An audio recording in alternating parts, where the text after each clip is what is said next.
Hello everyone, এটা হচ্ছে tango story. Tango এটা ফার্স্ট ক্রেশ এসেছিল। এর আগে কোনো সময় ক্রেশেও থাকেনি।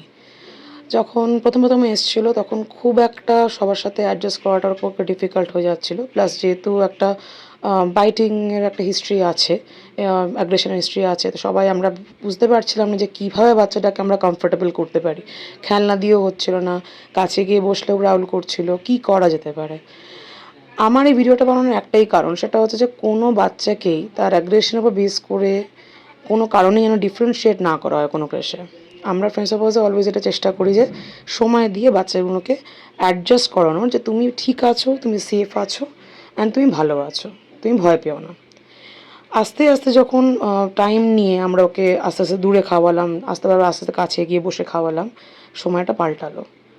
And I am very happy to say যে আমি যখন ভেবেছিলাম এই বাচ্চাটা এতটা চেঞ্জ আসতে পারে, যে কোলে উঠে সাদর খেতে পারে, যে এতটা ভরসা করতে পারে, ওদের তো বিশ্বাস বা ভরসাটা তো আর ফেক হয় না, ওরা অবশ্যই ভালোবাসে বলেই এটা করে।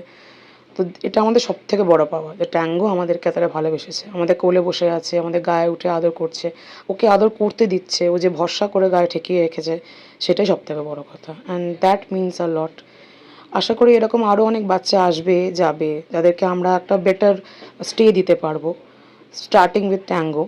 আমাদের এরকম প্রথম কেউ এলো যে এরকম অ্যাগ্রেসিভ নেচারের ছিল, কিন্তু with care we have change that. And আমি খুব খুশি এই ব্যাপারটাতে। Thank you for watching. এটা ট্যাঙ্গোর story. I hope you like it.